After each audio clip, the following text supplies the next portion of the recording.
Sheila is supposed to go now, but she graciously allowed me to jump ahead.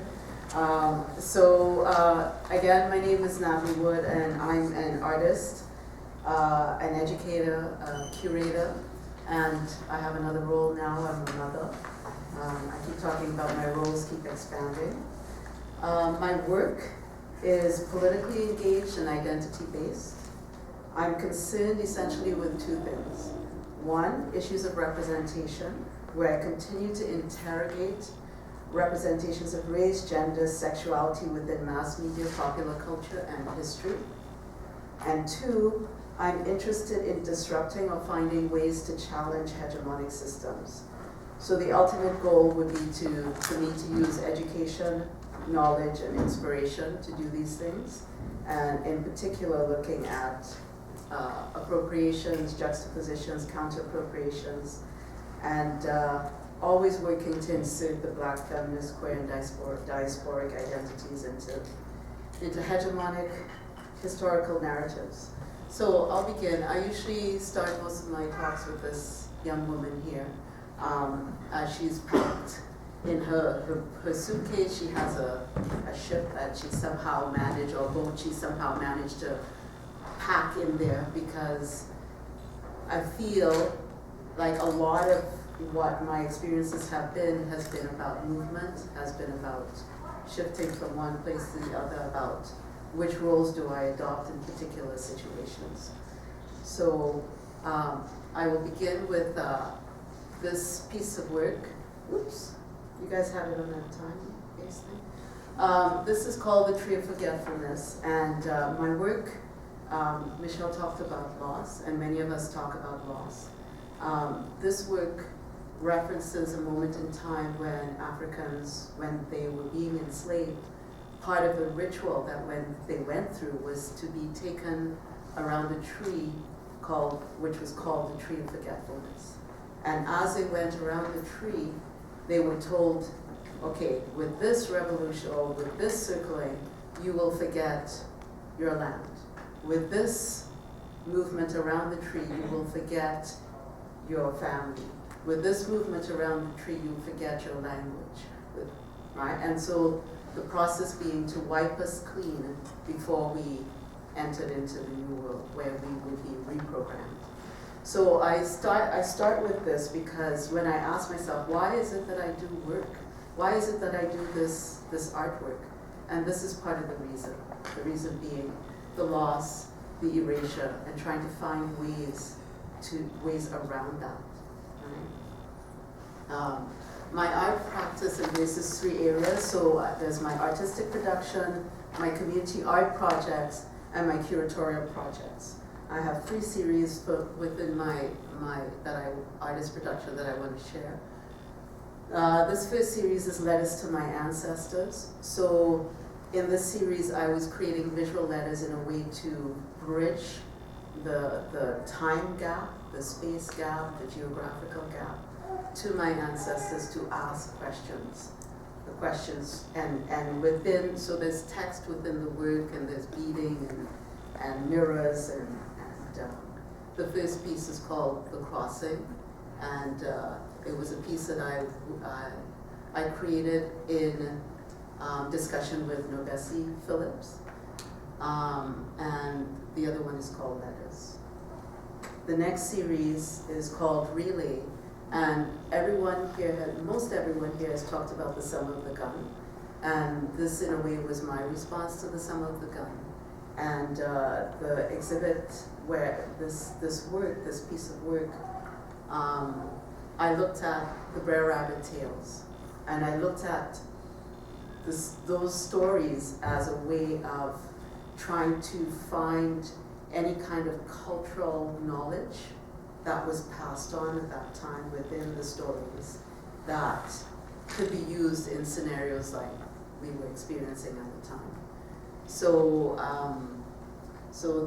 the one piece, I Will to You Rage, comes from a poem by Pat Parker, and in that poem, she was talking about legacies and the legacy of I Will to You Rage. And The next piece is called Initiation, that I created during my residency in Trinidad at CCA7. The third series is called Are You Cut Out for My Revolution? And in this series in particular, I was very interested in the form or the creation of the work, the materials that I used.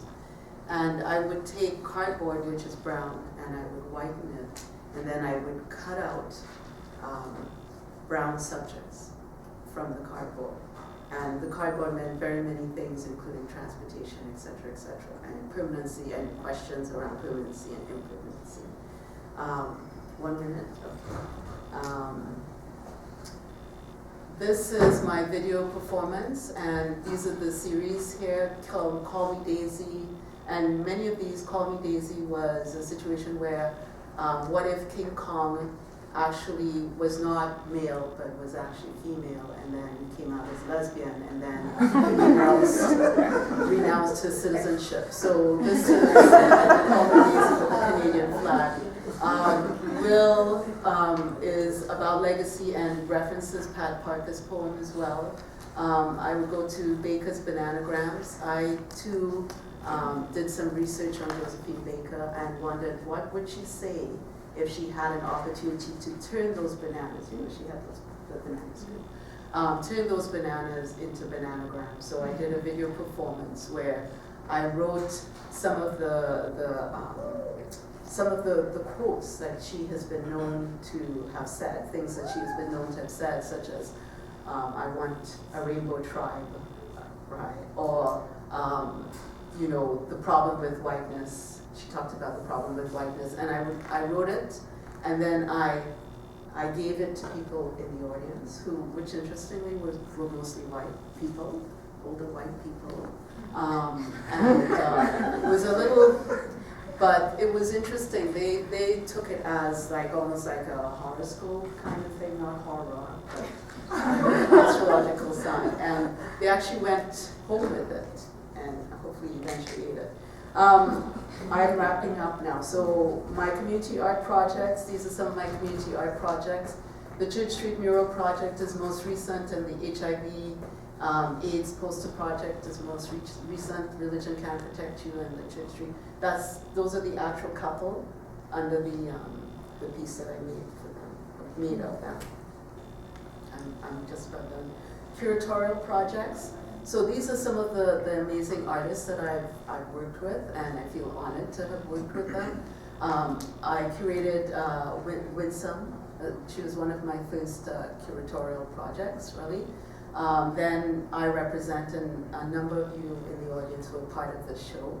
And then Hero Project, Camille and Sandra and Grace, and Deanna, Shadow on the Prairie, which is an amazing show. All of those shows were amazing. Just one piece. I was hoping to put up there a show that would have happened at Walk Gallery, where Zanelia Maholi, I would be curating her show. But there was a situation where Ryerson Gallery was also showing her work at the same time. I found out, I called them up and said, hey, let's collaborate, let's figure out a way. And their response was, who the hell? What do you mean you want to collaborate on this? We've been working on bringing her for so long. We're thinking now of not showing her work whatsoever. Right?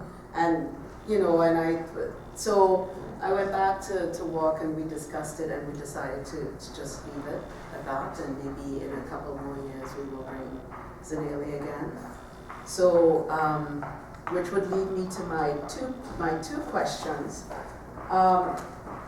One question to put out to you guys: how could our forms of cultural production provide the ways for all of us to thrive and not to suffocate with rage? I don't know how many of you have had this experience, but I've been having this experience a lot. And in lieu of can we all get along, is there a way that we can have more collaborations? And that's it.